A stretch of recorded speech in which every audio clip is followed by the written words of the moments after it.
Hey guys, Pete here. Today I'm going to do a Better Call Saul bonus video about Kim Wexler and how her story might end. We're down to the final 2 episodes of season 5, which means we're getting closer to the end of Better Call Saul. I think now's a good time to talk about Kim's fate because we've had a lot of developments in the last couple episodes. And before we get into it, I do have to give a spoiler warning. This video will discuss everything that's happened through season 5, episode 8 of BCS and everything that happened in Breaking Bad. If you're not caught up, this video will spoil things that happen in Better Call Saul season 5 that you can't unsee. If you're new to the series and you're just Kim curious, I would strongly suggest waiting until you finish episode 508, Bagman, before you watch this video.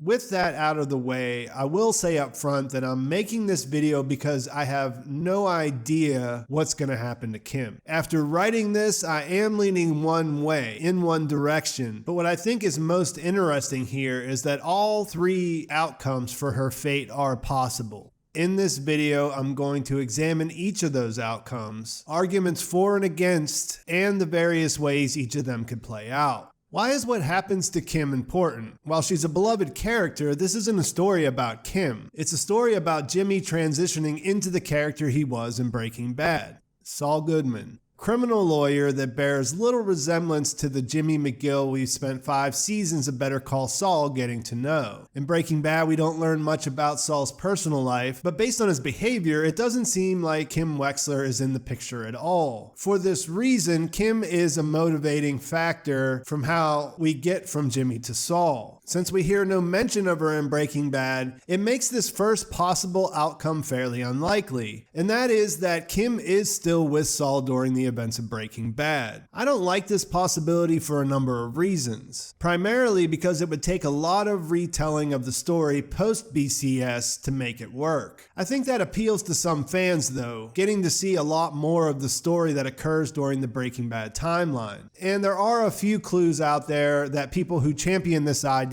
bring up. What would the pros be to this outcome? As far as Kim is concerned, it would mean that she's not dead and that nothing happened to drive her away. Because we've watched these great characters build a relationship, and more recently a marriage, it's only natural to wonder if Kim could still be behind the scenes while Saul is working with Walter White as his lawyer. One clue that has made people wonder and try to connect the dots is that Saul has a holding company he used to move money in Breaking Bad that's named Ice Station Zebra Associates. In season 2 episode 6 of Better Call Saul,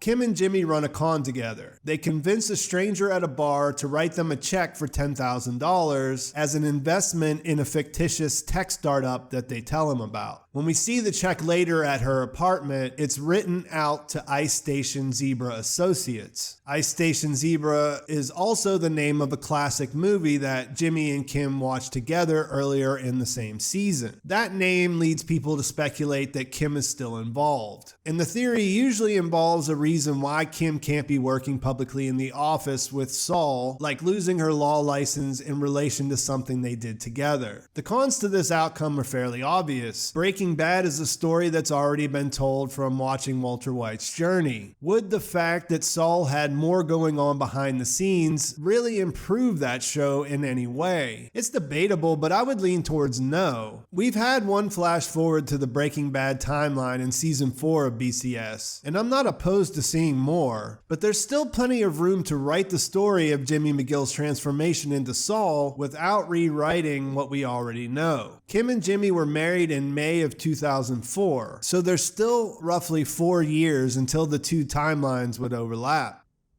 One thing worth mentioning about that flash forward from Quite a Ride in season 4 is that Jimmy asked Francesca to be at a phone booth at 3 p.m. on November 12th before they part ways in his office. She agrees to be there to take this call. We know this is Jimmy's birthday from seeing his driver's license, and that leads people to guess that Kim would be the most likely caller. Who else besides Kim would be planning to make a call like that? One that was planned well in advance. If it is her, then that makes the idea of her still being together with Jimmy much more complicated. Not only would she have to have been hidden off screen, but she'd also have to leave him by the time he uses Ed, the vacuum cleaner guy, to disappear. While her being the one to make the phone call would complicate this outcome, it would actually make the next one impossible.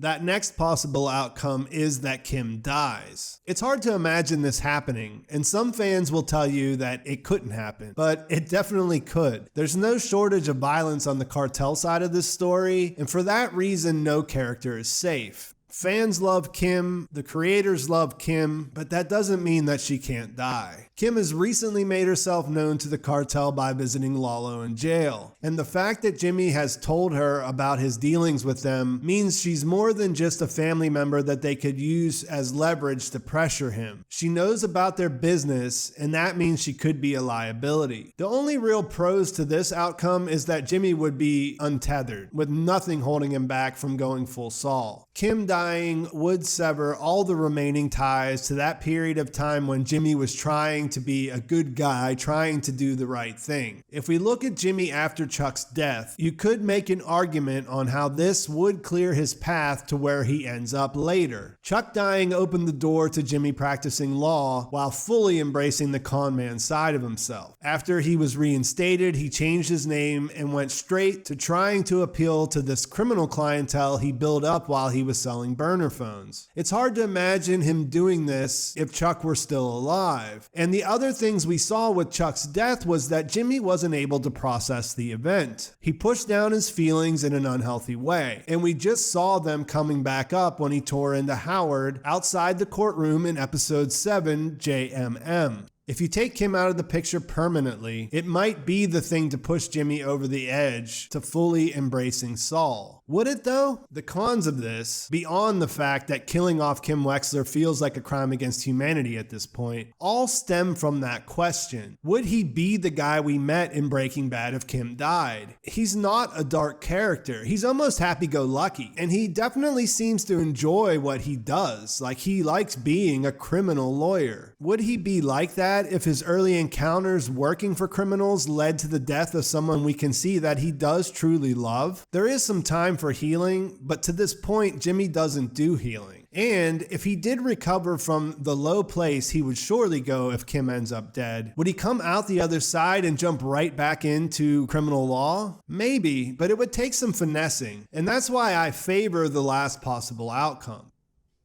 That outcome is that Kim leaves. She's not in the picture. They're not together. Something drives these two apart. The current situation with the cartel could be that thing that finally pushes her to make the decision to leave Jimmy for good. In that scenario, knowing that his decisions led to Kim becoming the one that got away could be the thing that completes his transformation into Saul. Or Jimmy fearing for her safety now that Lala knows about her existence could do something to drive her away himself. A noble sacrifice to save the woman he loves, even though the price to be paid would be losing her forever. While I like the idea of her leaving better than the other two options, there are a ton of potential problems with it as well. Primarily the reality of once you're in, you're in. There should be no walking away from the cartel just because you don't feel like being involved with them anymore. If you've been on the inside and have witnessed the workings of the organization, then you're a threat to bring it down. They can't afford to have loose ends out there in the world which could put them at risk down the road. After the events of Bagman, things are going to be tricky for Jimmy and Kim in relation to Lalo. This has led to the theory that Jimmy might have to use the $100,000 he made from picking up the money to pay Ed from the vacuum cleaner store to help Kim get out of town. While this would answer the question of how Saul met Ed and knew about his services, while leaving Kim on the board to be the one who makes the call Francesca will be waiting for, I'm still not totally in love with this idea. Partly because this is something we've seen happen in the end of so many character stories already, but also because I'm not sure it would make sense that Kim would have to disappear while Jimmy would be able to just stay and continue continue on with his life after the fact. Lalo and the cartel complicate everything, and that's led to the idea that Kim will figure out some way to neutralize that threat. This is a promising idea. This is an area where we've seen them shine together in the past on more than one occasion. They work together well when they have a reason to, and getting out from under Lalo's influence would be their most impressive accomplishment to date. They could definitely pull it off, and you'd love to see it, but then the question becomes, how does a victory against the cartel turn into Kim not being around during Breaking Bad? Something would have to happen in this process to drive her away. Could doing what becomes necessary to do be enough to make Kim decide that she no longer wants anything to do with Jimmy McGill? It's certainly possible. I should mention, because I know I'll get bombed in the comments, that they can't kill Lalo. Reason being because Jimmy fears that he's still alive whenever Walt and Jesse take him to the desert in season 2 of Breaking Bad when we first meet him. That doesn't mean that Lalo is alive. It just means that at that point Jimmy thinks he's alive. So they would have to do something that gets him out of the picture, and for this to fit into the idea that Kim isn't going to be in the story anymore, there would have to be consequences that come along with it that would have to make her want to leave.